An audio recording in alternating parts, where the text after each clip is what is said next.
Hey, welcome back everybody to Backtrekking, the podcast where we look back at the real-world inspirations behind classic episodes of Star Trek. I'm one of your hosts, Caliban, and I love dangerous sports, roller coasters, and holodeck adventures with the safety off.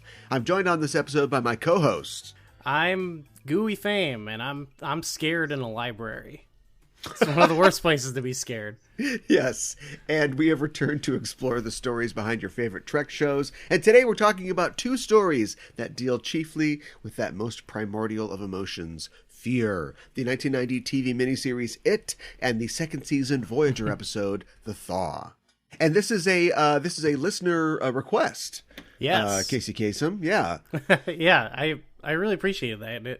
It helped. I don't know. It was actually a really good suggestion. I was like, didn't know what to expect going into this, because I can confirm now I've not seen this Voyager episode. Oh, okay. I didn't remember it at all, and so I was like, is this gonna work? And then it was like, wow, okay, perfect. Yeah, and that suggestion came from listener Starwolf Oakley. So thanks for that. And other listeners, if you've got ideas about Trek episodes that are inspired by other pieces of media, by real-world events, or even other Trek episodes, let us know at Backtrekking on Twitter, and maybe we'll do yours on the show. Yeah, we've done this for years, and it's kind of like an almost endless fountain of, inspiration and stuff. But we haven't run out of ideas yet. Yeah, and more to come. But it always helps to give us some more. Well, let's talk about the news of Star Trek real fast. But I want to talk about real news for just a second. And that is the fact that Charlie Watts, the drummer for the Rolling Stones, died. Yeah. Just yesterday. And I don't know, just like I don't know if I'm not like a touring musician, but as a musician myself, and I know you're a musician, that's just like hits me really weird. Like I wasn't really paying attention. Like I remember when George Harrison died, but I don't think I was as big a music fan. Mm-hmm. And just having like one of the original Stones like die is just like, oh yeah, we're all heading for that great gig in the sky, aren't we? The thing that stuck out to me about it was just like, it's crazy that someone has done that thing for so long. Really. Yeah. I actually don't know. I feel like he's been in the band the whole time, right? Or what? I don't know what their lineup changes have been like, honestly, or if they have had many. Yeah, I think they've had some backup drummers or fill-ins here and there, because they're just they're always touring. But I don't know, he's basically been in it since the start. Yeah, so to me, that it's like that longevity is so crazy. Yeah. And of course, as anybody who's in a band knows, like consistency is exactly what you want from a drummer. But yeah. But just having him be there for so long, and apparently he's just like a really cool guy. You hear about all the things that like Keith and Mick are getting up to, but Charlie's just a pretty straight-laced guy. Does his work, does the drumming, and gave us just great drums on so many of their great songs. So he'll be missed. Yeah, it was. I was surprised how many people at work. I was working today, and that was like that's what everyone was talking about, and I was kind of surprised about it. Like I thought it would just be something like I saw people online talking about, like more music people, instead it was just like even just some people I didn't really think as like plugged into that is like I don't know. It's just it shows the impact that he had. Well, hopefully we can move on to more happy things to talk about. I was just going to mention that I was talking with a guest recently who's going to be on an upcoming show of Enterprising Individuals, and we were talking about Star Trek video games and how there've been like quite a few Star Trek video games, but not really any great ones. And it's not like Star Trek is not established in the world of video games in the way that, say, a Star Wars is, and we were trying to figure out why that is. That I was just wondering that the other day too, and like why there's so many. And it's like I don't know, maybe it's just because like I don't know. I guess Star Trek is so massive. It's like one of the largest media properties ever, but I feel like it still has sort of like a nicheness to it or something. I don't know. Yeah, he actually said that or something like that. Also, like one of the points that he was making was that like it's kind of easy to take an action game and put it in like Star Wars drag. Like you can just give it a blaster or a lightsaber, and you're doing a Star Wars. And like the main thing about Star Trek is like talking and like people making important decisions about civilization, and so therefore it's not quite as easy. The whole point of Star Trek is that there won't be conflict. Hopefully, I mean, there's the famous idea of Gene trying to enforce that on the writers' room, which nobody was happy about. But like, we don't want to have a war. We don't want to do this. We don't want to have problems. And so, I don't know. I can just see like a scenario where you would try to like, what if you had like a SimCity type game or a Civilization type game where you're taking a society from a level of poverty and pollution, into like a Star Trek sort of level. You could even make like like one where you're doing like infrastructure or something, but in the Alpha Quadrant. More replicators. Yeah, because like when they have tried to do stuff like that that's a little bit more out of the box in video games, but either it's a combination of like not having the technology or whatever. It hasn't always worked out. Like, I was trying to play like the next generation game for like the NES recently, and it was so confusing. And I was like, I was playing and other people were watching me, and they're like, I don't know, like I think we were just playing on a NES Classic thing or something like that, and it was like, a few minutes into it, I think everyone else was like ready to like, okay, let's try a different game out. And I was like, no, I want to figure it out. But it was so weird. It was just so confusing. But I feel like you could make, like, I think they have tried to. They've made like some Klingon games. Like, I feel like that kind of molds well into just like, just shoot whatever you see or whatever. A lot of the Klingon games were, that was in like the full motion video era of games where everything had to have those grainy videos, and they're mostly like, Robert O'Reilly's going to do a scene with somebody, and then you have to decide at the end of the scene. So it's like a choose your own adventure type thing. I would totally like. What they need is someone. They need.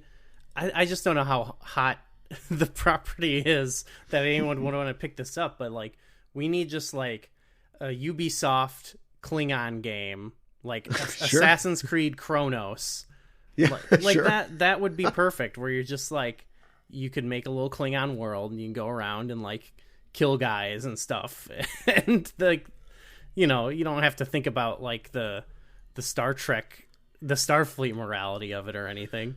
Yeah, you've got your perfect hero. You've got Emperor or Empress Giorgio, and so we get Michelle Yeoh to do the voice and everything, and she is, off on missions for Section 31. Morality suspended for this mission. They've tried. She just goes off and jumps off a high thing and lands in a alien hay bale or something. I guess they did like that one that was like supposed to bridge the first new movie to the second one, that was like a cover shooter, and like that like on paper would actually be cool, because it's like those are what those movies are anyway, is like kind of Star Wars in a lot of ways. But it's just, I think it's just a case of like not the right, it clearly no one making it cared that much. It's just like a crappy license. So just shit it out. So anyway, that's if you like this kind of talk, that's exactly what we talk about in this episode. So look for that in the near future. My big Galaxy Brain idea was Star Trek Minecraft. Right? There's all kinds of licensed Minecraft stuff, right? Why not have a hookup with Microsoft, do a Minecraft so you've got phasers and batleths, instead of pitchforks or whatever it is that you've got, and you can build stuff, you can collaborate, take shit, you can build a ship and then take a ship into space to other Minecraft planets and do that. Well, there is a game, Astroneer. Have you heard of that? It is kind of what you're describing. It's like you land on a planet and you collect like resin and like oxygen or materials like that, and you can then you can start building stuff. It's more of like, it's like Minecraft where you're just a guy, Sure. so Sure. it doesn't have the whole like. There's no like Starfleet org structure or anything. But it you could totally skin that into Star Trek. That's the thing is there's like a million space games that would totally be fine if you were just like, and it's a Star Trek game, but Right. Yeah. Yeah, absolutely. Like, Mass Effect. Like, it's just, we're working for the Federation or something like that. Yeah. Mass Effect is maybe the best Star Trek game because when I was like reading like lore logs in that game, it reminds me much of like, because you're like reading how we got from current day to like that, and it reads a lot like, trying to put together the timeline in Star Trek of like, how did we get here, and maybe it's just because it feels like it's kind of rooted in the real world. It feels similar, but I was like, yeah, this is kind of like, this is Star Trek in a lot of ways. Interesting. Well, like I said, check out that episode coming up in the next couple of weeks. I wanted to talk about something that's not exactly Star Trek, but it's sort of Star Trek adjacent, and that is the idea or the fact that Alex Kurtzman is writing and producing a TV series reboot of The Man Who Fell to Earth. And okay. I just want to drown him in all the oceans of water that that David Bowie was trying to take back to his home planet. Yeah, sure. Why is this happening? Yeah, it doesn't need to exist, and it definitely doesn't. He doesn't need to do it, Yeah, I would argue that like the original Nick Rogue movie that doesn't need to exist necessarily. Like it's very weird. It's a very experimental thing, and I guess I'm glad it exists. But it's so singular. It's so of its time, especially that star, that director, and the era in which it was made. And I just don't. And then Alex Kurtzman is gonna do it. Yeah, that's the icing on it. Like if it was someone who we were like, wow, I want to know what their spin on it is, Yeah. But this feels more like, what's a brand? What's an IP? Yeah. And it was going to be on Paramount Plus or CBS All Access, and now it's moving to Showtime, which is a feather in his cap, I suppose, because he's getting to do something on cable. But I think it's also, as they were developing it, I'm sure they're like, how many titties are in the movie? Like, we can't do this on CBS All Access. Are you kidding? Like, this is going to be... we got to go to Showtime for this. They gotta bleep curses in their show that is only on their streaming service. Think they're gonna show boobs? I doubt it. So anyway, Chiwetel Ejiofor is gonna play the titular Man Who Fell to Earth, which is kind of interesting. And there's some other stars in it who are like, okay, yeah, they're all right, but. Come on, man. Like, Clarice didn't even get off the ground. You know what I mean? Like, I'm going to tackle Silence of the Lambs. Yeah, there's so much that's like, it's not even like whether or not it's like the greatest work or anything, but there's just so many things that like, I feel like they just don't need to do this again, like what it is what it is. It's not, I don't know. It's not like an IP, I don't know. Right. Exactly. It's not an IP. I mean, we crab on this show. Maybe we crab more than I think we do, but I want to crab a little. And that's like, I think he's hit stuff where you can't fake the funk. Do you know what I mean? Like, I don't know if The Mummy is something that you can fake funk on or not, but people weren't having the Mummy, and so that's gone. And then he's like, I'm doing a Silence of the Lambs, and people are like, no, we know what Silence of the Lambs looks like. This is not it. Thank you, no. Why hasn't anybody said that about Star Trek? He's doing this Star Trek. Okay, some people have said it, but it's the kind of people that we don't want to listen to, and we wouldn't normally listen to. I think it's like, are Star Trek fans just dupes? Are they gullible? Will they just take whatever you give them? I'm afraid of who will hear this, but a little bit. But also, I think there's a couple, like, there is some aspect of like, we just want Star Trek stuff, so like, we'll kind of forgive the flaws, But I also think a big thing is just that like Star Trek is, I mean, it has kind of come out of the public eye and gone back in, but it's a little bit, for a property like that, it's like too big to fail, Like I feel like he was set up, even with that first JJ movie, which is, I think it wasn't big enough to fail with Brian Fuller at the head. Yeah, that's fair. I don't know. I guess it just feels like like it's probably one of the biggest properties that they have, and so they want to keep it going, you know, like I don't know. If only Brian Fuller just had a little more. If only he could just compromise his vision a little bit, then he could still be around and still be influencing. It would have probably been better off. Yeah. I don't know. I feel like I'm taking crazy pills sometimes, and I wonder why Star Trek is the only thing that he can get away with doing, and nobody complains, because just about everything else he's done, you know, people are like, "What is this? You know, what are you doing?" They must. I mean, maybe they like him. I don't know. I don't know. I think I think right now, like, I guess right now I think most things like like most streaming services, most big companies like that, it's sort of like, well, let's just keep going and keep making these things until content until people can't take it anymore, but which is fine to do with something like so established like Star Trek, but like something new, even if it's just like it is based on like an old property like Silence of the Lambs or whatever, like it's like we're not having that, we're not gonna get on board. Netflix, why the fuck would Netflix make a live action Cowboy Bebop series? How can you? Here's the thing about, well, I guess I was just going to say, here's the thing about Looney Tunes. You need real people in it. That's exactly what they did. They put real people in Looney Tunes. Mm-hmm. We got Space Jam. We've got it right now. So it's like, Cowboy Bebop, the perfect anime. Why would I need to see flesh and blood people do that? What would be the point of that? And the point is that Netflix just needs stuff to be on. And so if they can... And that's better than an idea, like a new idea, you know. Yeah, well, I wish they had new ideas, but like they have a ton of money, and so they can buy an idea that everybody knows, and then we can all watch it. And they honestly don't care if it's a train wreck or not, because people are going to, you know, watch it. They're going to binge it. They're going to get the numbers, and that's all they need. But it's like, why would you do that? Why would you remake The Man Who Fell to Earth? What would the point be? Oh, anyway, the Star Trek news was Kate Mulgrew joined the cast of it. Oh. Okay. So well, good for her. Well, she's great, and I hope she gets a good paycheck. I'm so glad. Look, I know that she was doing what was it, NTSD SUV or whatever. Like she's, yeah, and plus of course she's on Orange Is the New Black. Like she's been working, but like she should be working more. She should have 12 of these CBS shows. You know what I mean? Like she's perfect for that. And so she's gonna have this, and I guess that's good.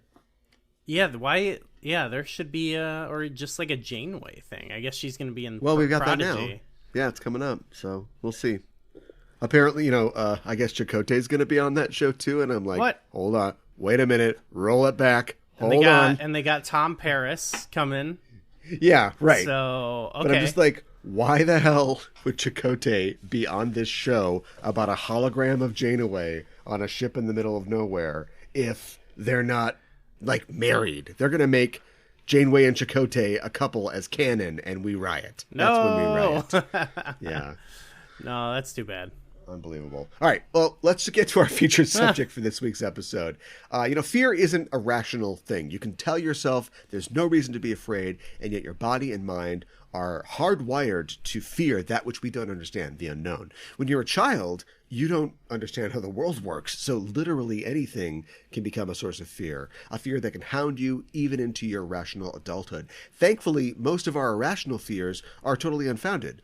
But what if there was a creature that fed on fear and preyed specifically on sensitive children, exploiting their very real problems and turning them into damaged and haunted adults? That's the scenario that 7 denizens of Derry, Maine find themselves in the 1990 Stephen King miniseries, It.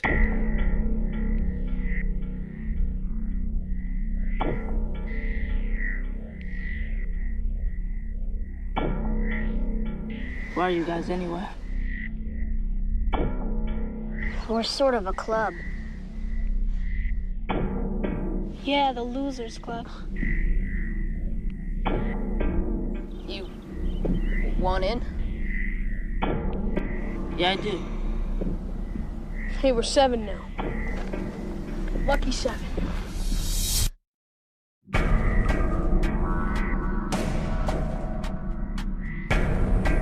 I want to kill it. I just want to forget about it. It's not just us. It's all the other kids, too. Who's gonna be next? It kills kids, damn it. You killed my brother George, you bastard! Let's see you now. Maybe it's the water. The water. Maybe it's the sewer. Hi, Georgie.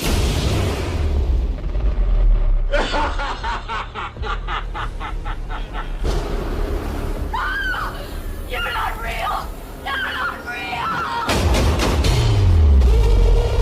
Was it Pennywise? Big white guy, red nose, about 75 feet tall, mouth full of razor sharp teeth.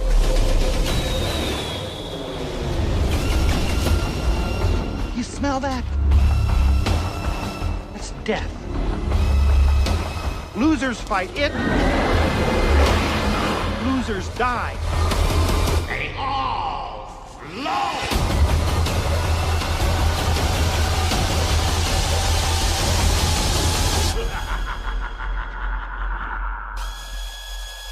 Stephen King, Yeah.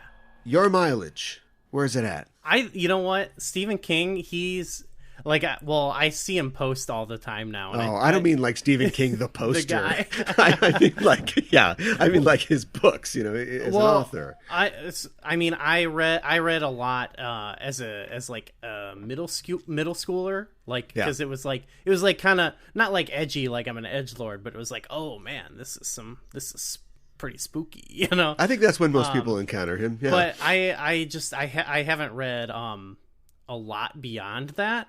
But here's what happens a lot is I go see a movie or something based on Stephen King, and like other than like The Shining, in a lot of these movies, like take the recent Pet Sematary or whatever, for example, I go like, okay, this movie is not very good, but I like can pick up things from it that I'm like, I can tell that this is a really sweet idea that is probably like way more interesting in the book. But I a lot of them I can't actually tell you if that's true or not.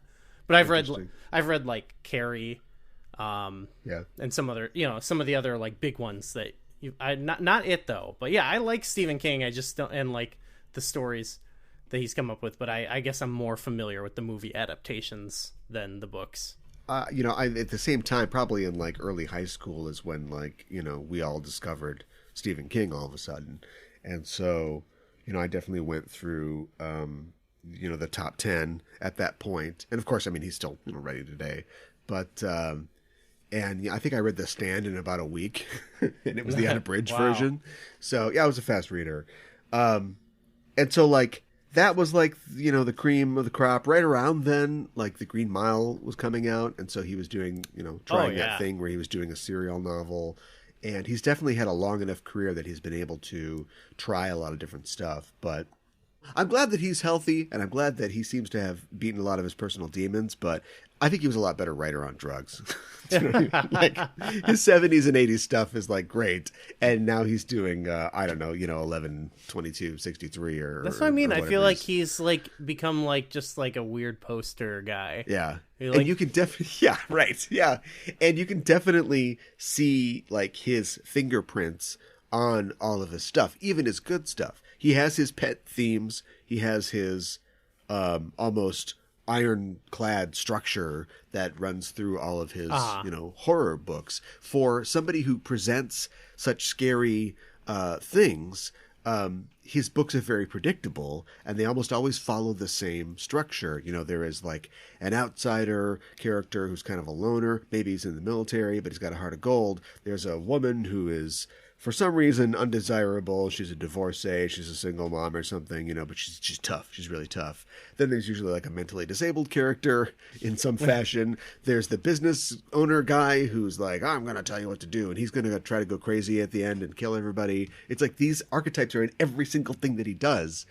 And that gets a little old. And I also get sick of, he has clever things that he comes up with and scary things, but the characters always seem to approach it in a kind of a rational way, and then he goes full like author mouthpiece, and his characters end up basically like describing the phenomena that they're seeing, right? It isn't that Right. it's just scary and unknowable. They almost always like scientifically explain, okay, so if it can go through the drains, then we'll block the drains and then we'll hit the thing and do the thing. And it's like, that's not scary. Like, scary is the Lincoln Tunnel full of cars and dead bodies and we don't know what's in there, you know? Like, scary isn't you explaining what the dome is and the aliens are, you know, child aliens, and Star Trek did that 50 years ago. Like, it's not...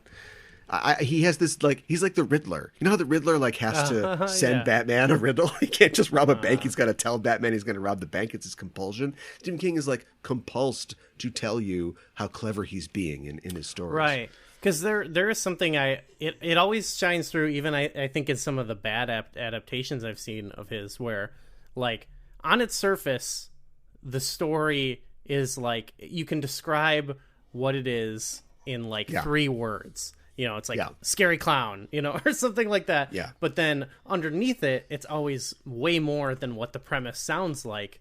And there's elements and parts of it where it's like, what's so scary about it is this is not what I thought. And there's like almost like I think of in this miniseries, there's like the parts where you see like just the light in the tube and you're like, what is this? You know, it's like, that's so scary. But then, that it always does come to a point where it's like, well, I'm going to kind of tell you about what it is too. I do think that his stories and his books make great TV, and definitely ABC, you know, in the 90s milked that for all it was worth. You know, after it, we had they did the Tommyknockers and the Langoliers and the Golden Years, like they just, and then eventually they did that not on ABC, I think it was on cable. They did the Stephen King's version of The Shining. The Shining sucked, so here's my version of The Shining. You know, with Steven Weber. And so, I never watched that, but... Yeah, I haven't watched it either because The Shining is great. Like, it's a great movie, so I don't know what he's talking about. That's one of the best movies I've ever seen. You got off coke, right? Like this, yeah. But I do think that it makes great TV, and the reason is because it's streamlined, so you lose, like, the child orgies, and you lose all the flying turtles, and all the stuff that, like... is part of his world and he wants to put in there, and you just make it like, no, here's the story. There's like 6, sometimes 7 kids who have this problem. They have to deal with it. Later on, they're adults. They have to return and deal with the problem again. And it's like, done. And you don't have any of these side trips that he does in his book. That's true. I did think watching this, I wasn't wishing there was a child orgy in it, but I did think like this would benefit from being like a little bit more unhinged, you know? Oh, like, I see what you mean. Just a little bit weirder. It's already pretty weird, but I feel like a lot of the weirdness is just like, it's very effective, but it's just like you cut to Tim Curry like just cheesing a lot, and like, you know, swinging a noisemaker around and going woo, he's very good at that. So it's really awesome. Actually, I love watching that, but I was almost like I just wanted to get a little bit weirder, you know. And I think if we just brought a little bit more drugs into this, it could happen. Again, I don't need to see the kids. I don't need to see the kids get it on or whatever. But I don't. There's only so much you can accomplish on $12 million when you've got 4 hours of film to shoot. So but I've not seen the theatrical films that came out recently. I think they're awful. I thought that. Well, you didn't like them. I really didn't like, especially the second one, and here's why. It's because some of the things they do are so wild and like it's very impressive in a lot of ways, but it's all very impressive, like CGI stuff, like crazy CGI stuff, but it's not scary. It's just like, wow, this is impressively, it looks expensive, you know. It's not, but that is not scary. And especially the end of the second one, it ends, I would describe how the second one ends as like a battle. Like, it reminds me of like a Marvel battle.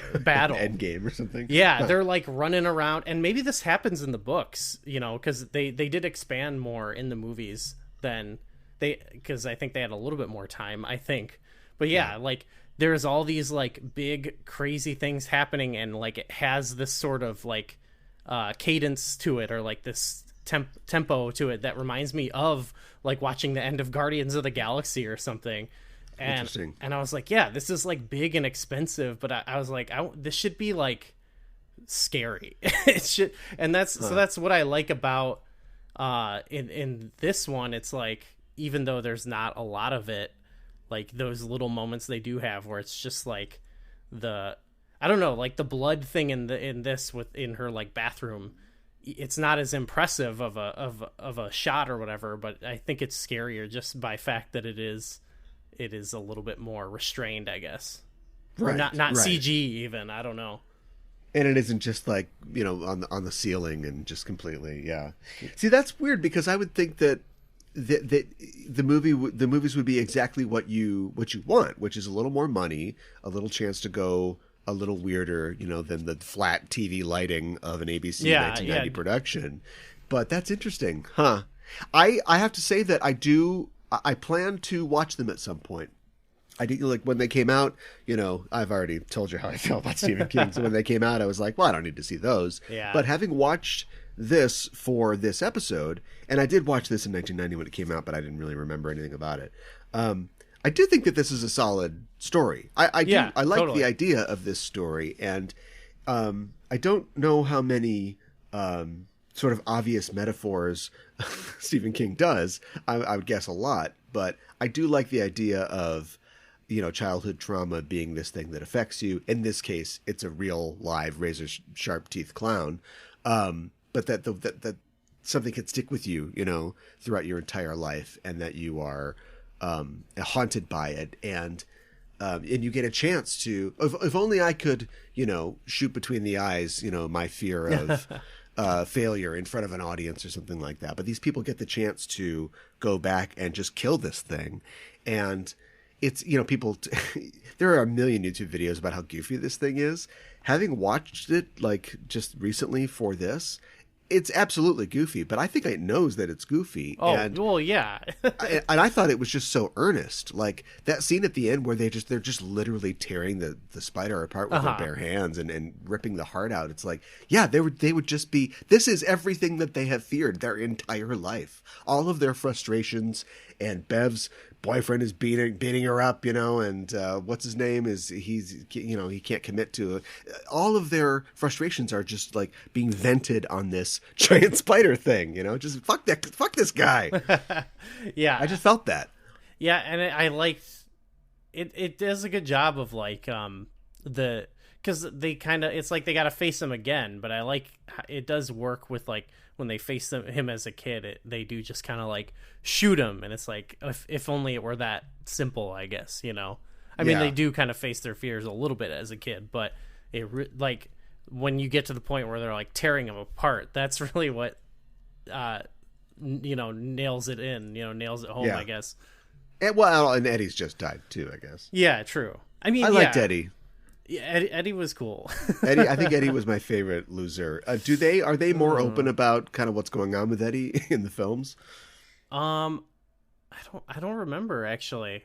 I feel like they had to dance around it in 1990, but I gotta be honest, with some of the characterizations, I kind of forgot like what everyone's deal was in the movie. Like I started to remember, but I sort of remembered like, okay, which one was Bill Hader and which one it's I haven't seen them. I saw them both in theaters once, so like maybe if I rewatched them I'd feel different even, but like I couldn't remember who was supposed to be who right away, Right.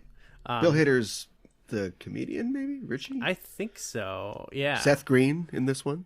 Yes, I love Seth Green. So I think I will say with there are some things they pull off a lot more convincingly in the newer movies. It's particularly just kind of the second one that I felt was like a little bit too far. But I think the first one is nice and simple and it's pretty affecting. But I don't know, they just didn't stick the landing for me, and it kind of retroactively made me not like it as a whole, Whereas like this, I actually was kind of like, how will it watching it in this format work? Because instead of like the two separate stories, they're like crisscrossing a little bit more, and I actually thought that was it worked really well. Like I didn't think it, I was like thinking maybe it would take away from the story, but I don't think it did.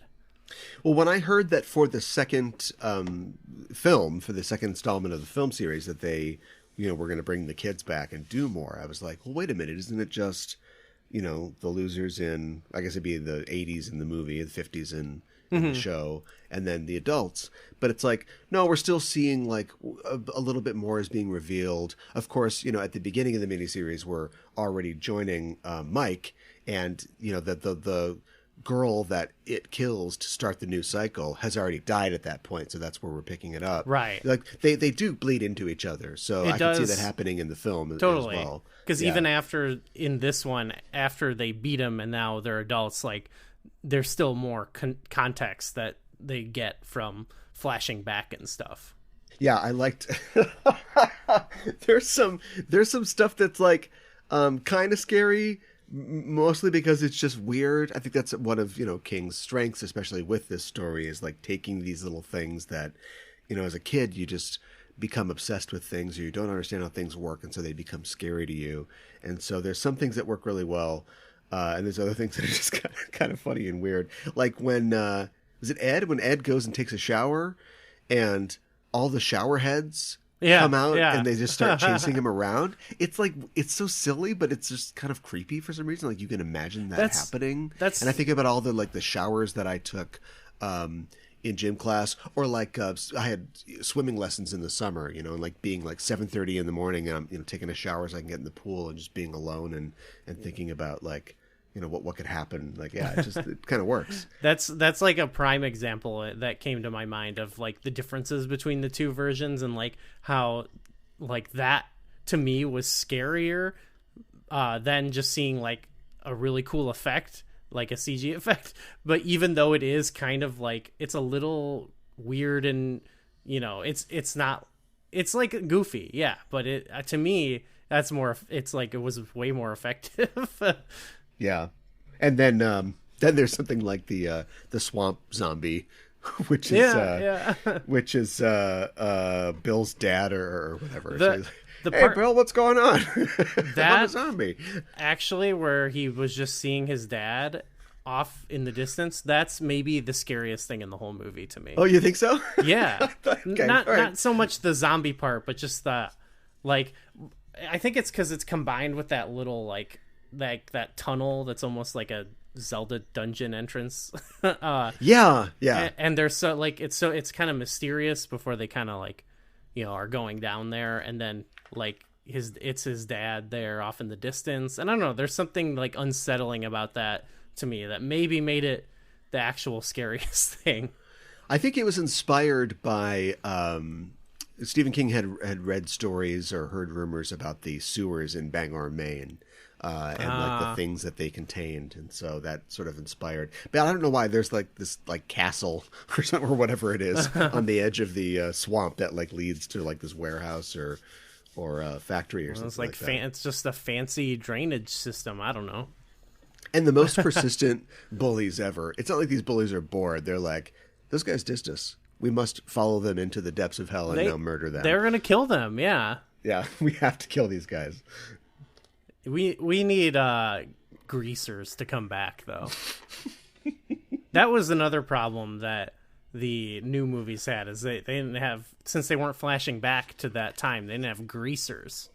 Yeah, so in the movie, what are they like rednecks or something? I think that's what it is. I actually don't remember, but I do remember having the same feeling of like, damn, are they gonna kill this kid? Like, what? I don't know, like, that's kind of unrealistic. Like, I don't think there's many bullies who are like, I'm going to murder you. Yeah, let's go and play Nintendo. Why are we stalking these kids to murder them? But I guess if you're thinking like it's from a child's perspective, like, I guess like that could be how they see it, Yeah, plus like it has, in the larger story, it has infected this town, for generations, and so that's something that they don't really get into in this. I think they do get into it in the movie about how, well, there is the one scene in this where the guys are like attacking Bev, and the one neighbor's like, yep, and he just kind of goes into her house, and so there's this like malaise that has sort of infected the area over the years. He's like in the movie, he's like influencing the bully in a similar way to that other guy that he was like, you got to go kill him when he was like which was great when he was talking to him in the moon. That was a fun scene. Yeah, he said, you got to go kill him. Come on, kill him. So I just didn't know if those punks like in the movie were like big like Gary Newman fans or Flock of Seagull kids or something. Oh, gotta make it 80s somehow. Well, they could be punks, right? Yeah, sure. I don't remember actually, because punks are so violent. Punks are actually violent, and they are actually like really cool, and they don't get bullied. Yeah, right. Yeah, nobody bullies punks. Yeah. Yeah, the losers should all be punk. Yeah. Yeah. So there are a couple set pieces in this that are specifically punctuated by, and of course Stephen King is like, I know he's a horror author. He also writes like psychological dramas and stuff like that. But like he's like the king of all of the boomers, right? And I just think that's totally it. That's totally it. Yeah, there's just like these specific set pieces that where they just stop. And then there's a montage, and there's like some 50s song, So there's like the bike riding, "It's All Right" montage, and there's what's the song in the Chinese restaurant? I can't remember, but there's the Chinese restaurant where they're all fucking around, and it's just like, I'd like, we don't do this anymore. Like, should we do this still? Is it good that this is dead? But I feel like we do. We just do it about like that's in the new movies. It's just that, but the 80s.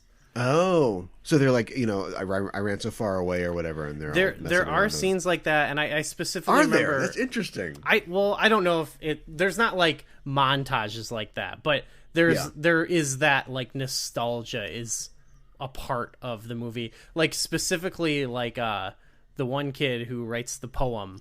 There's like a specific thing where he's really into New Kids on the Block. Oh my god! Yeah. And my god! And like I believe they have a scene. I can't quite remember, but I'm pretty sure he's like listening to it and he's like seeing her for the first time, and then they like play it really loud, So yeah. Well, I gotta watch Gen X It. I didn't know I had to watch that. Exactly. But apparently I have to. That's the thing. Like, and I see it now. This is like jury duty. I'm assigned to do this. I have to do this. It's happening. It happens to everyone. It's happening right now with millennials, where people my age are turning into boomers, and it's totally happened with Gen X, with like 80s movie nostalgia and like, I don't know, Ready Player One and stuff like that. So I guess. Get ready, it's coming. Speaking of 80s nostalgia, we were watching this. My girlfriend was it was in the sewer, and she said the Ninja Turtles would kick the shit out of this guy, so you could use a crossover. I think that would work. Actually, he would make a great Turtles villain. Yeah. So yeah, I mean, it's like, if you've seen this, you know what happens in it. I mean, we could go through the story, but I think if people are going to be totally lost if they don't know what this is. So I hope they've seen it. And I like the idea. It's so of its time. It's so Stephen King in that all of these characters, have this shitty upbringing, and then they leave Derry, and they all become incredibly successful in their specific fields. There's like a guy, and it's all the 80s jobs. So there's a guy, there's an author, the Garth Marenghi type author. Then there's the fashion designer, the architect. That's a big one. The architect. He's.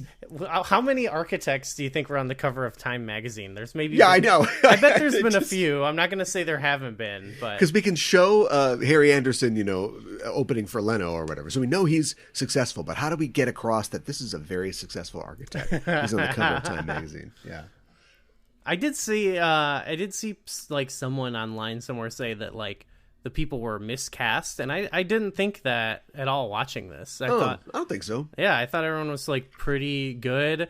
If anything, it's just like, it's similar to how like was trying to think back to the movies and like who was who. I think it's just more there's like so many characters, there's like 7 of them. Not all of them make it to adult, the adult portion, but like I can imagine like 5 months from now, like trying to remember the difference between like the architect and the comedian and being like, wait, which was which? And then having to like be like, oh, the one was like he was bullied for being a fat kid. You have to like reverse engineer it a little bit, I guess it's interesting too that like some of the there was a lot of comedic actors in this. Harry Anderson, obviously, and John Ritter had never really done any like drama, so just taking characters who we're used to seeing in funny situations and then putting them literally against a clown who's who's spinning a noisemaker around, and yet everybody's covered with blood. Like, I thought it was an interesting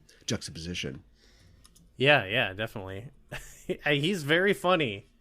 It's hilarious. There's less of Pennywise in this than you'd think. That's fair. Again, and we keep comparing. Maybe we should just watch the movies. We keep comparing them to the movies, but like, I would imagine there's probably a lot of like the being in the movies. But Tim Curry is not in this all that much. And sure, there's a ton. You've got 14 actors essentially who he shares the stage with, but he just kind of shows up and says like, "Hey, girly boy, I'm coming for you," and then.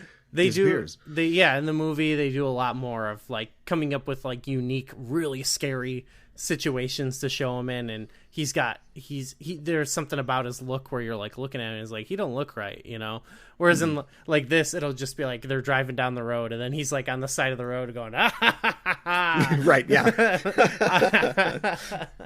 He's like totally not worried about being like that. Like, he does do a couple like, I'm gonna spook you, but a lot of times he's just like, I'm here. What's up? Yeah, he's just he's just reminding you that he's still around. I can get you if I want. It's what it feels like. Yeah, that's like, so Georgie is a kid who, starts this whole thing off, and he's not a kid who we know anything about, really. It's not like we don't hear that Georgie is afraid of storm drains or getting wet or anything like that. Like, he is just a complete, sacrificial lamb victim in this. Yeah. And it's weird that that's what sort of starts everything off. And I think in the book and maybe in the later films, they talk about how, well, the more scared a kid is, the better he tastes or whatever. So like, it is like biding his time. He's trying to like marinate these kids so he can get them at a certain point. Because there's plenty, like, why just kill the kid in the shower? Like, he's all alone, or like have the swamp zombie drag Ben down to a watery grave and just eat him then. Like, why doesn't it ever kill these things? He's just basically there to be like, okay, you guys come back in 30 years and kill me. It'll be very transformative for you, but I guess I'm just gonna die. Yeah, I did get the vibe of like, like he needs to keep creating the fear because he lives off of it. But yeah, then when he's like, when they're adults and he's like, I need you to go kill him. It's like, maybe you could have mobilized a few more troops or something. Like, right, yeah. Maybe gotten a militia together instead of one guy. Yeah, Mike should have been using the then sort of nascent internet to like reach out to other people who were abused or terrorized by it. Like, why is it just like the Losers Club? There's got to be other kids in town who this happened to. I was also thinking that Pennywise could have gotten more than one dude, Oh. Instead of just the one guy from the asylum? Yeah, like maybe he could have recruited more people from the asylum, I feel like. Instead of just Henry. Yeah. Well, Belch was dead, so that wasn't going to work. And then, because he died somehow. He gets sucked into that pipe, and it's like, and then he comes back out, and it's like, what is he? So he's dead, or? That was a scarier thing that happened too. Solid pipe kill. Solid pipe kill there, bro. Do you think that this is... Well, we've already talked about how it's really of its time. Like, the original miniseries is 50s nostalgia combined with, a bunch of like yuppie protagonists thinking about their life, and their shitty childhoods. Yeah. And so, man, I didn't know I had to see this Gen X movie so bad. Well, I mean, yeah, Actually, I can't remember really where everyone ends up, but that's an interesting thing to think. Like, I think about that a lot more. Like, I went and saw a horror movie recently, and like it takes place in like someone who lives in this like really nice house that and is being haunted, and I was kind of like I don't really care. Like maybe if like a broke person was being haunted, I'd be more scared. But yeah, yeah. Like maybe Insidious have a nice house. They have a house to haunt. Fuck those guys. Yeah, exactly. I was thinking about like right now, like the last place I lived was like it was like a studio basically, and it's like I could never get in a situation where I'm like wandering around my house going, who's there? Because there's 2 rooms. Like no one could ever haunt me because it would be so boring. There's you and the ghost to be tripping over each other. Yeah. So I don't know. Maybe if you don't want to be in those situations, you should, I don't know, live within your means. Although there you go. There's got to be some mortgage default horror movie that we can do. Right. Or maybe it's during The Purge. I think The Purge is. Yeah, I suppose it's kind of that. Yeah. No, I mean, I can always relate to, these different sort of characters or whatever, but sometimes it is like, all right, you're a big architect, but like a clown scared you as a kid. Okay. Yeah. It wasn't just the clown, it was the swamp zombie too. Oh, yeah. That was the scariest thing, I'll admit.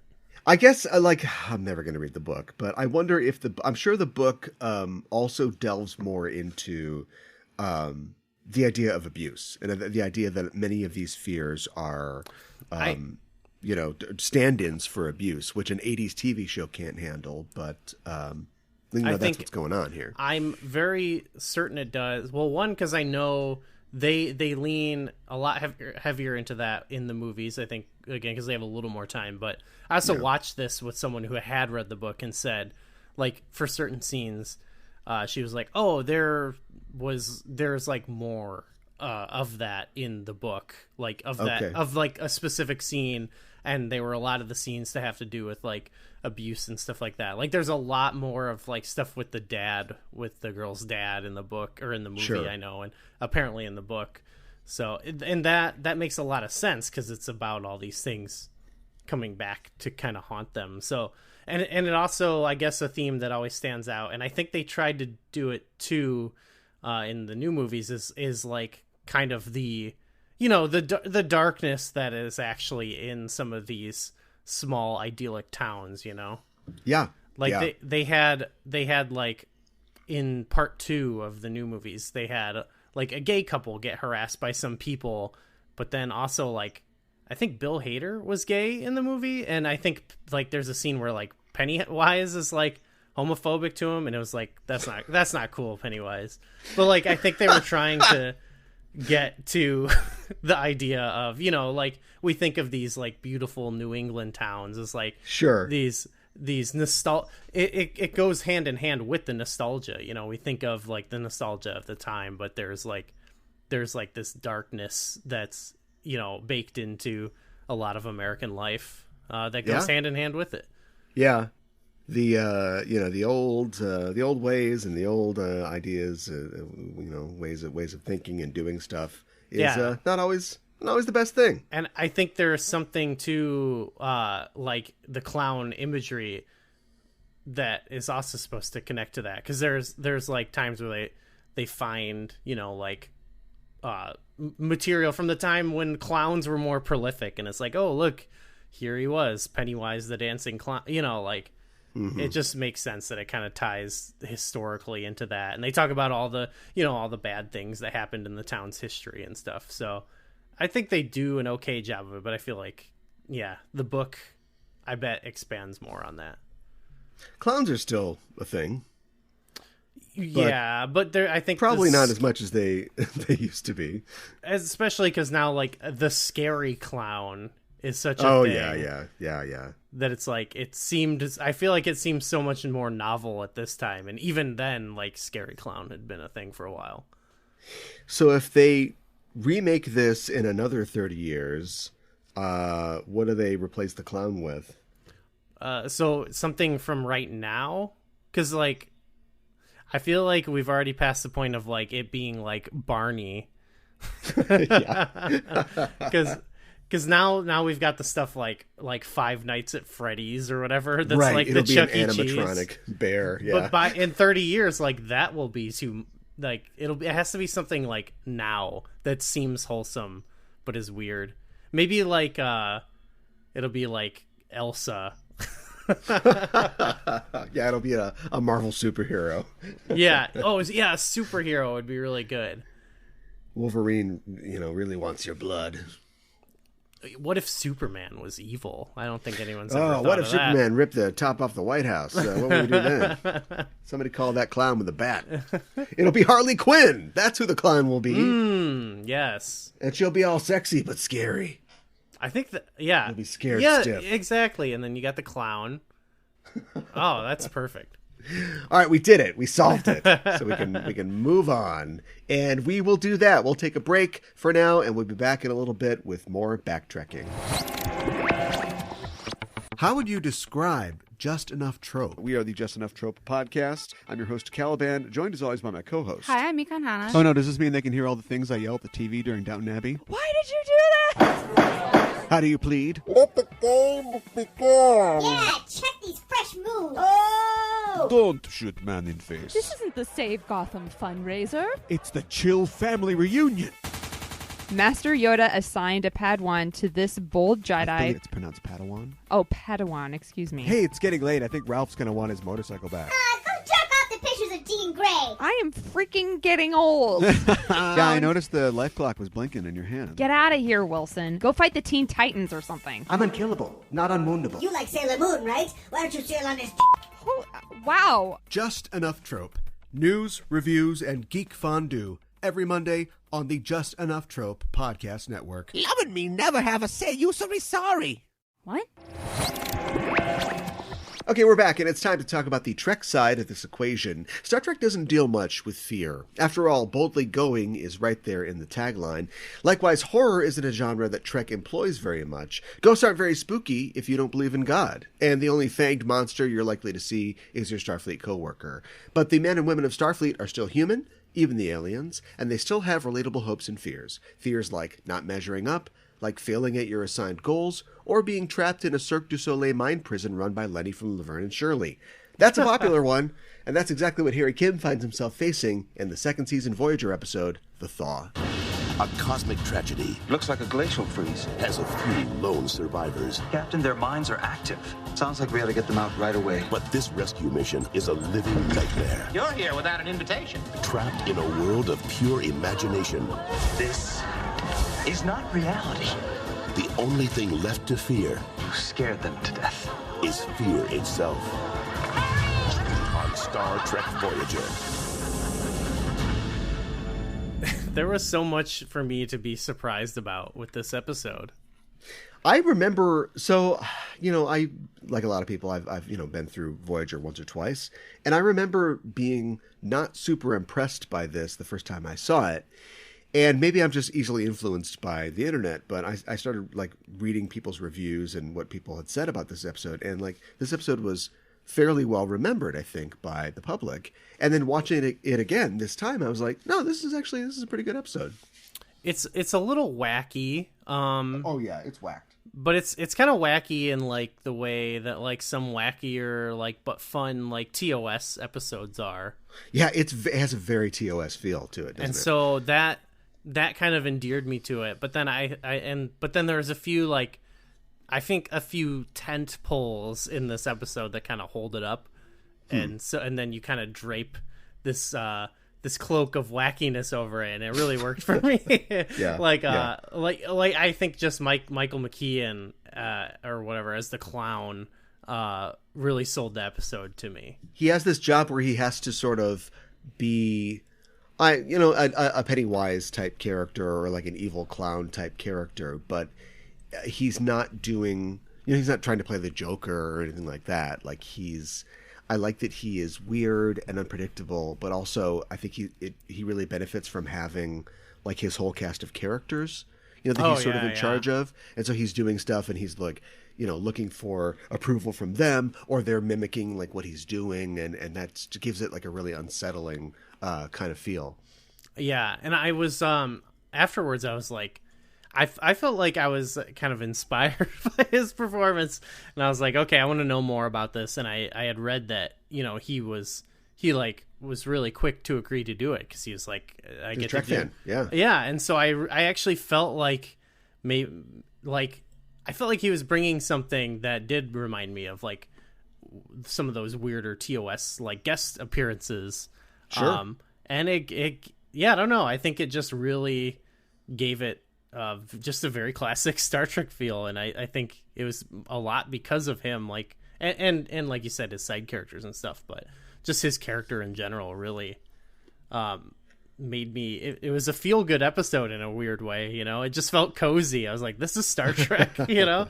Yeah, there's having a an insane god or someone who controls some environment and having to sort of like wheedle them and like find out what they want and eventually right.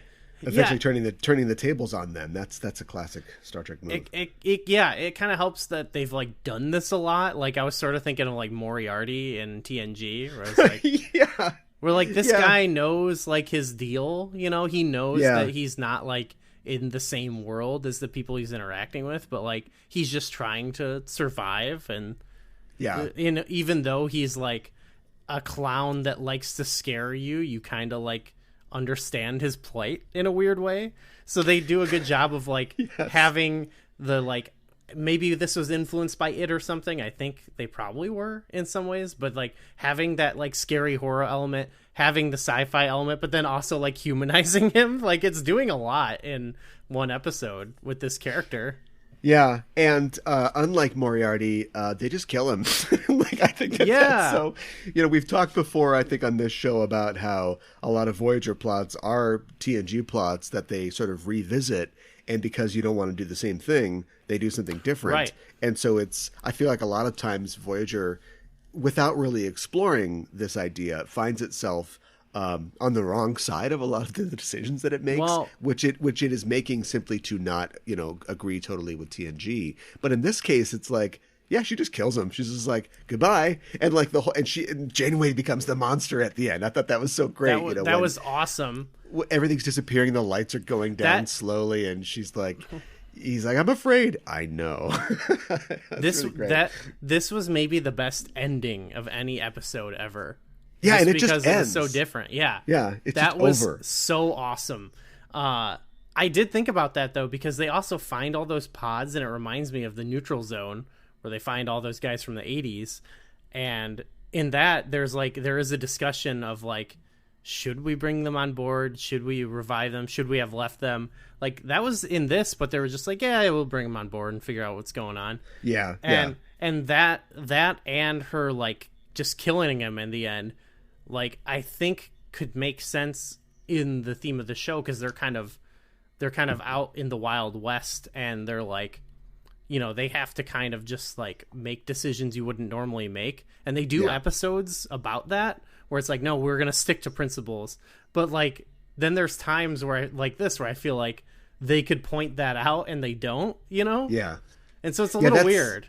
That's the weird thing that they don't, because it's Star Trek, you expect like moral hand-wringing. And so for Janeway, we know that she makes a lot of decisions that are unconventional and are meant to ensure the survival of her crew, but she doesn't maybe they just didn't want to like have it be a show where every week they're like, oh God, are we doing the right thing? But she doesn't really ask those questions very much, and it makes her come off as like being very cavalier about some stuff, which I like sometimes. But I think that would be cool, but I just feel like it would have made more sense, only because they do spend other episodes hand-wringing about it, Yeah. Like, like should we arm the this Kazon sect so we can get through here more easily? And they're like, oh, I don't know. And it's like, come on, just do it, just let Q help you or something, But then they get to this and it's like, yeah, no, let's just do it. And it's like, well, they don't need a whole scene about it, but like maybe if they just had gone with like, some like Janeway, sometimes she does make those decisions. Even if they just had one line pointing out to it, like that would have been something, but it was kind of weird. But yeah, and especially with a show that has a character that is essentially an artificial intelligence, that lives in a computer, and we this is early in Voyager, so we're not quite at the point where we're really trying to show that the Doctor is real and a human being, but we meet a clown program in this that seems to have all the, he's self-aware, he knows that he needs to survive and all that, and they just shut him off, and there's no commentary from the Doctor about whether that's right or wrong. The show doesn't really ask themselves if it's right or wrong. It's just like, fuck this guy. And I think It's a bit of an oversight. Especially because, like, one, because they point out the hand wringing, but two, you've seen the other version. You've seen it in TNG where it's like, well, they found a way to keep him alive. And it's like, well, if they wanted, because, in like Deep Space Nine, they do a lot of things that are counter to what you would expect, like Picard to do. But it's like, that's the point, in this, it's like, I'm not totally sure that it was the point. I think we did get a really sweet ending out of it, but like, yeah, I don't know. Like that should have, I guess one, if they discussed it, it wouldn't have been a surprising ending, but I suppose. Plus, that's probably what it really is. Plus, on a show where you're always looking for ways for things to malfunction or go wrong, so we can do another episode and we don't have to like go to a planet, that we don't know. There's no Romulans, there's no Klingons or whatever. They're always looking for self-contained stories. If you've got a guy who lives at a computer that's evil, he's got to get into the Voyager computer, right?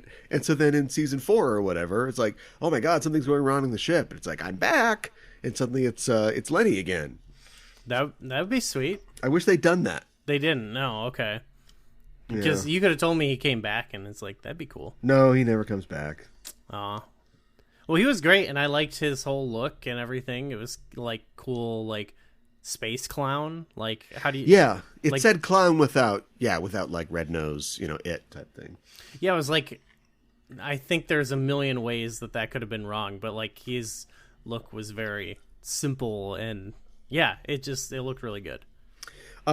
Also appearing in this episode is Carol Strucken, who plays Mr. Hom, and also was in Twin Peaks, and has been in a lot of Doctor Who stuff, has been in a lot of Stephen King stuff as well. He's one of those guys who he looks wild, so... And they literally cast him for his height, I guess, because he wears a mask the entire time. He has such a distinctive, interesting face. Maybe they didn't want us to get shades of Mr. Hom, but... you could just cast a basketball player. Why asking Carol? I guess they're just giving Carol a job, but yeah, I just thought that was interesting that he's in it, but his face is covered the entire time. Yeah, I didn't actually notice him, but he was the like big, like guy with the weird mask, obviously. Yeah, okay. And you can hear his sort of distinctive voice as well. Yeah, which I'm not used to hearing. Right, because he's Mr. Hom. Yeah, exactly. Yeah. Cool. Okay, I did recognize some of the people. There's a lot of people, or like the one guy in this specifically, where I was like, I know him. What is he? And it's like, oh, it turns out he's like in a million things. Yeah. Yeah, the background players were apparently actually Cirque du Soleil acrobats that they hired to be the circus people in the background. Oh, okay. Yeah, there was a lot of cool. Yeah, they really had a sense of authenticity, I will say. Yeah, and I wonder if I think it's really neat, like the idea of this computer program that they have, which apparently I know that they have to establish that the Voyager crew has some familiarity with it, but like they mentioned that like, oh, Starfleet used to have like a virtual reality system that when you went on like long, space journeys, they'd freeze you, but then your brain would be in this thing. And it's like, wow, let's hear about that. Where's the Star Trek series that's got that? Like pre-Enterprise, when they've got like slow warp, like people are living in actually, you know what? There was a show like that.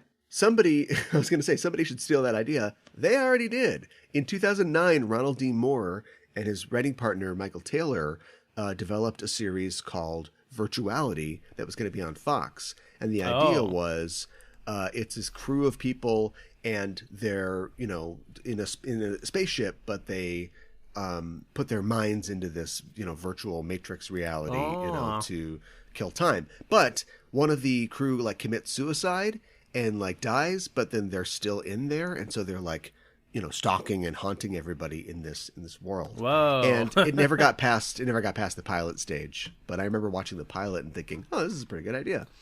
Do you think Ron was inspired by this? Because I think he definitely would have been involved, right? Yeah, I think so. Yeah, why not? I think Ron's just like, well, they didn't use that idea. It's mine now.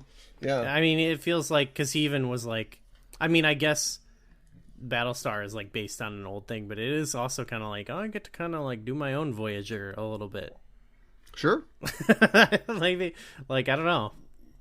Yeah, he did not have a good time working on Voyager, so that's why we got Battlestar Galactica. Cool. Yeah, I mean, I'm not saying he doesn't have good ideas. He's got some good ideas, but maybe he's like, oh, I could try this again. But they're in this Matrix, and apparently, I don't imagine that it was supposed to be Cirque du Soleil all the time. They're like, we'll be in this for 15 years. What does everybody love? Cirque du Soleil! We'll never get tired of it.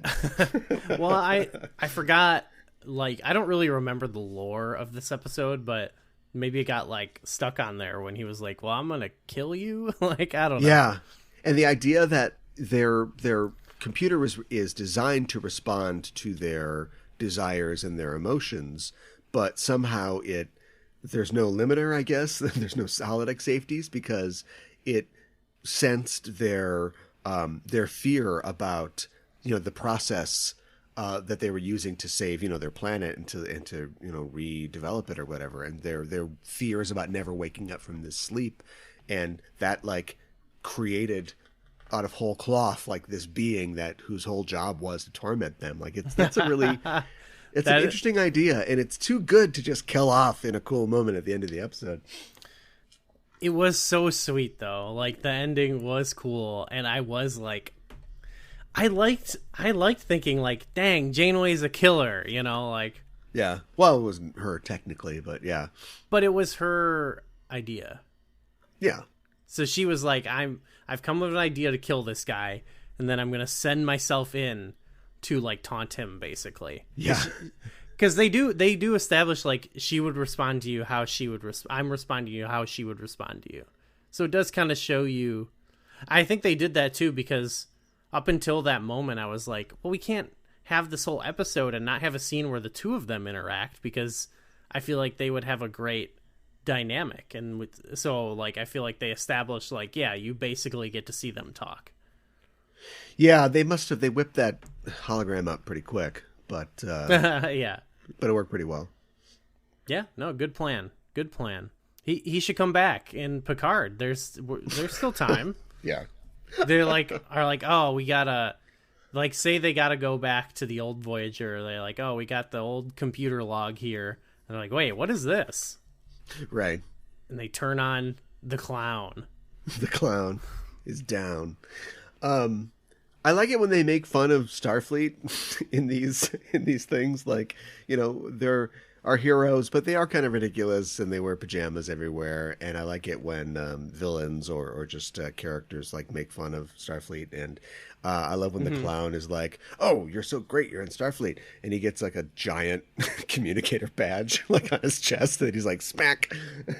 Yeah, that's not very Starfleet or whatever. Doesn't he say that? Yeah. Yeah. It's kind of almost of a Q vibe of like making fun of the concept of them at all. Yeah. And of course, since their brains are like plugged into this system, like he knows everything about them. And so Harry's like, "Oh, that won't work." And he's like, "I know what you're thinking, Harry. I'm in your brain. I know you're lying." And so for the rest of the episode, like he has to kind of tell the truth because this guy can just read his mind. Yeah, that was really funny. Like, there's a part where he realizes the guy like tipped them off, but it's like later. It's a different scene, and he's like, "You told them." And I was like, my knee-jerk reaction was like, wait, how does he know that? And I was like, oh yeah, duh, he knows everything. Right. Yeah. So I was like, oh, that's pretty brilliant, actually. Like I knew they were like establishing that there's a delay because there was going to be some, solution based around that. Right. But it actually cropped up in the episode in a few good ways, like that. He's not immediately like tipped off that you the guy can is pull a trick on him, but you have to do it fast. Yeah, that was great. Yeah, that was cool. I thought it was a little weird. You have to establish rules, like why are they trapped here? Why can't they just beam them out or turn it off? I did think it was a little strange that like, oh, he died of a massive heart attack. Well, there's nothing that 24th century medicine can do about that. Like, can't they just pull the guy out and then just like, fix his heart or something like that? I mean, it was the older guy that died, but you'd figure that they could just get him back to the ship and like nobody's ever had a heart problem. Like you can just fix that, right? Maybe, yeah. There's a few things that like maybe, or I was confused like why did he kill any of them? Because like he was also like, no, don't take anyone away. I need them. Right. So like, why would you kill a single one of them if you're worried about your supply of brains? Well, maybe he had to make a point to the rest of them. Needed an example. But it seems also, like he'd maybe done he that just, a few times. You know, we get the fact that he has information because he can read their minds, but we don't know, and we get that he's smart, but maybe it's a process of him, you know, becoming smarter as he goes, and so maybe he didn't realize, oh yeah, obviously if I've only got 5 brains, and I start killing them, I'm going to need these brains because that's how I work. There's the situation that they're in reminded me a lot of, and we can say this now because he can't sue us. We're beyond his legal actions. Harlan Ellison's "I Have No Mouth and I Must Scream." Okay, yeah. Are you familiar with that story? I'm familiar. Yeah, I've never read it, but I'm familiar with it. Yeah. For people who aren't, you know, in the story, 5 humans, the last 5 humans on Earth, are all the prisoners of AM, this great supercomputer that gained sentience and then in a kind of Terminator like, you know, Skynet way, like killed all humans but kept 5 of them alive, and he is constantly like torturing them possibly in this virtual environment. We don't really understand like where they are, but like they are always tormented by him, and he'll like give them, you know, cans of food, but the cans are empty, or he'll, you know, just do horrible things to them. And this has been going on for hundreds of years.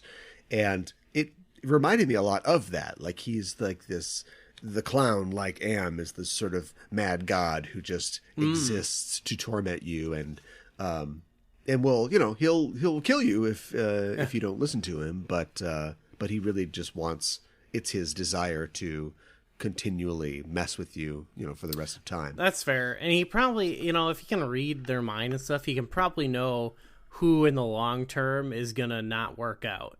Interesting. Yeah, like maybe that could have been an element, but like maybe he's like, you know what, I can tell this guy, he's pot committed to doing whatever to get out. So this guy will, he's not going to be influenced here. He's not afraid of me, maybe. So he's just got to go.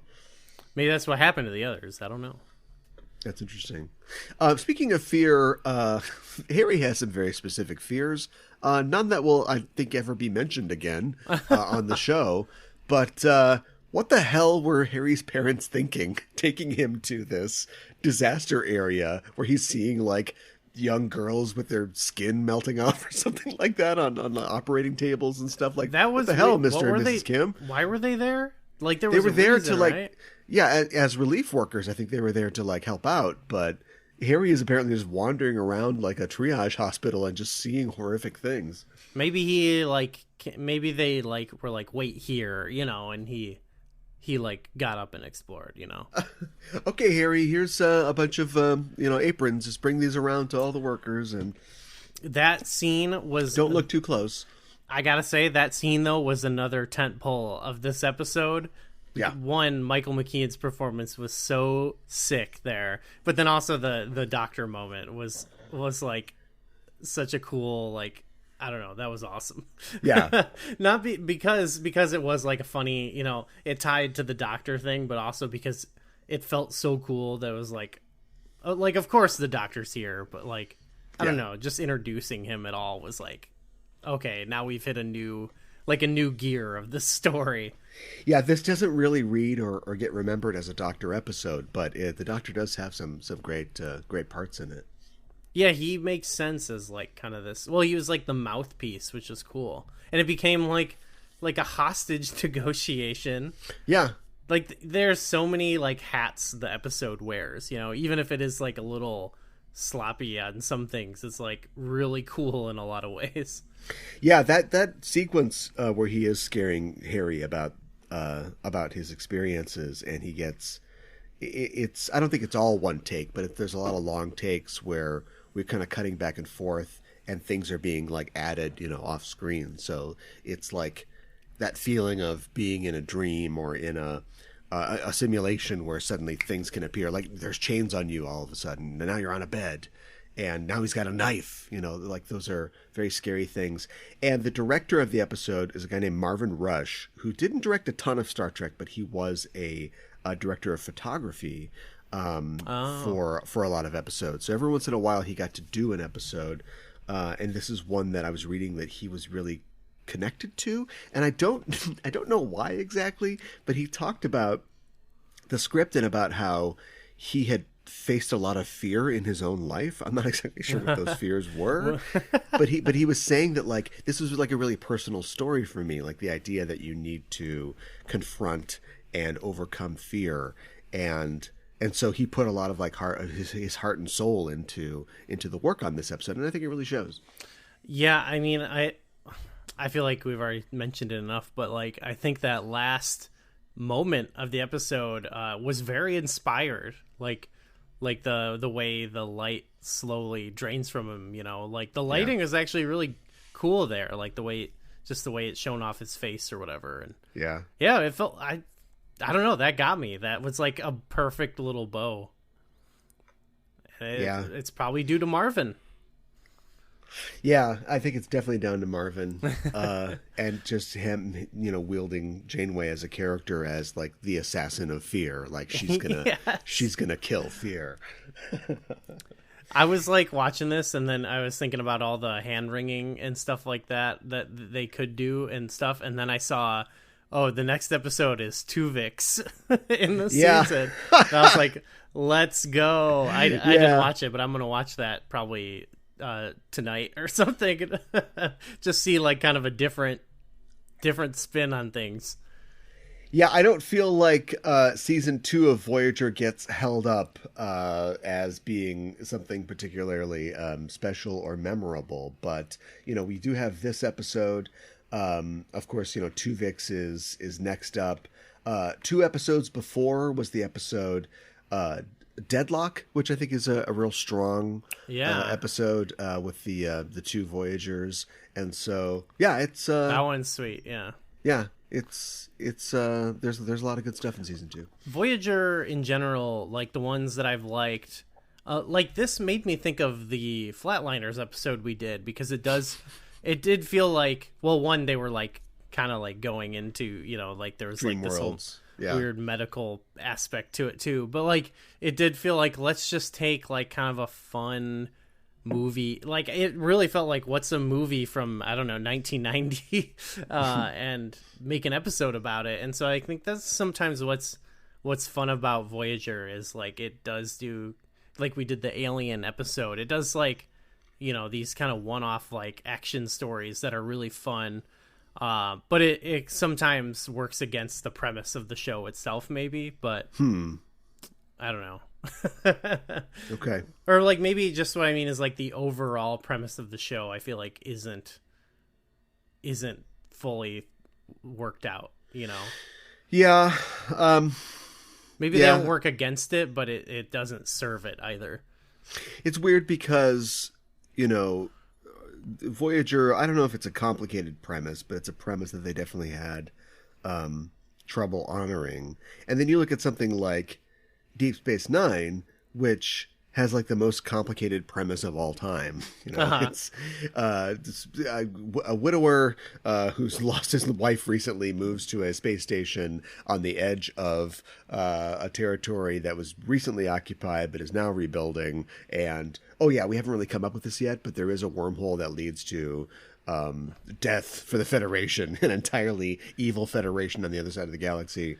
And he's also like their messiah. Oh, and he's Jesus too. Yeah, he's Space Jesus. Yeah, but what makes it all work, I guess, is that the setting is so simplistic, because you're kind of staying there. So, like, I don't know. Like, I just watched like the one where Worf and Dax first get together, and it's like this rom-com episode, and it's like you don't have to like, I don't know, you don't have to like bend over backwards to like come up with a premise like that. Yeah. And like make it work, even though the show has a kind of a complicated backstory. Whereas like Voyager, sometimes it's like, it's like you kind of gotta like get this stuff in there, but you don't want to like spend time worrying about the overall ramifications. But like, you should, maybe, if you were in that situation. I don't know. And Voyager, you'd think it's like the perfect Star Trek pitch or scenario, right? Like, we are boldly going. We are discovering things every week. We're finding new planets, new species, new races. But you then realize, oh, all the things that we kind of took for granted, like the existence of a federation, the existence of the Klingon and Romulan empires, yeah. The setting of the galaxy, the Alpha Quadrant, we don't have that anymore. And so what do? How do we build up, stakes for this ship? And they never really answered that question over 7 seasons. Yeah, they had some, like, sub-storylines, like, oh, there's the Kazon. The Kazons were based on the LA gangs? Yeah, I heard that. That's great. Yeah, well, we can... There's probably an episode out of that. Oh, you want to find, like, the most Kazon episode and then do Boys in the Hood or something like that? Predator 2? Predator 2? Oh, I'm listening. Yeah. I think they get at that in that movie. Okay, yeah. All right, well, we'll take this off air. Okay. But in the meantime, something that makes Trek is the technology of the future, which sometimes facilitates what the characters are doing, but just as often it's the actual complication that they're dealing with. So on every show, we randomly pick from a list of Star Trek technologies, we add what we get to the non-Trek media, and we also subtract it from the Trek episode to see how each would be different. We call this our technological exchange. And the list of technologies that we're dealing with here are phasers, holodecks, tricorders, transporters, warp drives, replicators, communicators, shields, advanced medical technology, and androids. And if I roll on my random number selecting device, I get 4 transporters. If transporters existed in the world of it, how would it be different? Oh, man, there's so much. I feel like there's so much. You could, I would like to imagine a scenario where they're trying to lock onto this guy. Okay. Like, then they can come up with some kind of plan to trap him. But, like, what... Okay, so what is Pennywise? I know you said, like, they sometimes Stephen King over-explains, like, what he is. But what is he? I don't know what he is. Very technically, he is like an ancient spirit who fights against Maturin the turtle or something. He's an alien, but he's also a ghost or something like that. Because, like, something like his ship crashes in Derry, like in prehistoric times or something like that, doesn't it? There's definitely a ship. Yeah. Yeah. So he has powers, but he is nominally a physical being. Because he's an alien, right? So now we're in Star Trek. It's perfect. Like, you can lock onto the alien. But is he still alive? Is he the ghost of an alien? Is he the ghost of an alien? Oh, Jesus Christ. Maybe he's an alien ghost, yeah. Or an alien demon or something like that. He's a glamour. Yeah, I mean, he does have magical powers, for sure. I don't know. It's all because here's the funny thing. For as much as I dislike Stephen King, I read the entire Dark Tower series, mostly because the first book was kind of punk rock and cool, but then I got locked into giant bears and giant turtles and this other bullshit and all these Easter eggs to other books of his that he, put in that I didn't understand because I hadn't read his other books. It was a waste of time. But yeah, so if we add this technology, first of all, would the losers have stayed away from Derry for so many years if they could just, step back there? They can come visit. You know what I mean? It'd be no problem for them to just snap their fingers and be back in Derry. Well, they'd probably they'd have a limited amount of transporter credits they could use. Sure, but they're all rich. They're all successful professionals. That's true. I wonder how transporter credits would work under a capitalist system, Well, there'd be private transporters and there'd be public ones. So there'd be a giant pad that 200 people have to get on all at once. Yeah. So... And sometimes your luggage gets beamed to Boston. Yeah. Oh, and they're dirty. Yeah, right. So like sometimes you accidentally get like some like bugs accidentally transported inside your tummy. Yeah, right. Yes, we're not responsible for any missing fingers. Sometimes they accidentally the fly you. Yeah, right. Like, darn it. Oh, okay. Well, I got flied. Well, here's some vouchers. We'll reverse transport. Yeah, sorry about your flying. Yeah. This is more interesting to me, actually, is the thought of like what this Starfleet tech would be like if it was developed. I guess that would be like the Ferengi. It would just be the Ferengi world, though, where you have to pay for everything. I suppose.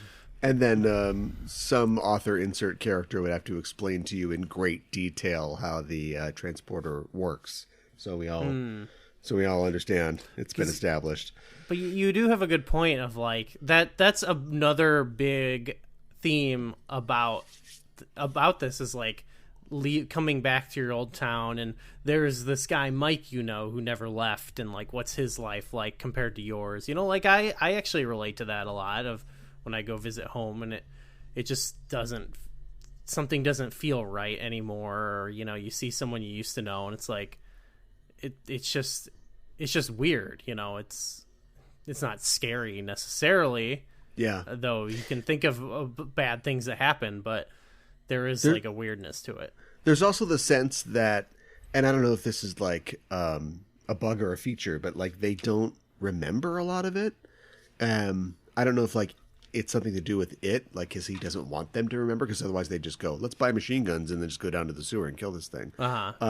But it like makes them forget. So as they get closer to Derry, as they go back, they go, oh, that's right. We used to, ride the bike up and down here. I remember that. Like, it's not just, it's a metaphor, but these memories have been kind of stolen from them in a way, and they're getting them back as they are, going back to Derry and seeing each other again and committing to tracking down it. Yeah. I mean, it makes sense from both like the thematic level, and I guess that it would make sense that he doesn't want them to remember everything. But it also is like, I guess it has to do with more like trying to forget those things of the town you moved away from.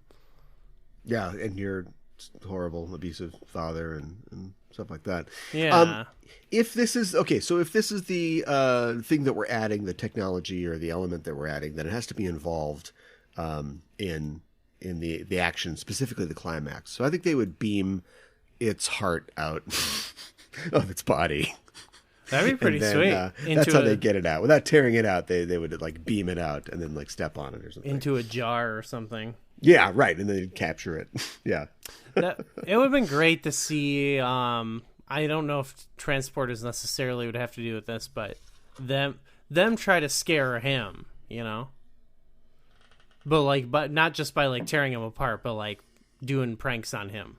So I don't know if this is in the book or in the films, but there is an element of that in the miniseries with Eddie's inhaler. The idea that like, okay, so our fears are dangerous to us. Our fears can be made real, but our ideas and our hopes and our imagination is real too. Yeah. And he sprays him with the battery acid. Yeah, but that never that's really. A good point, yeah.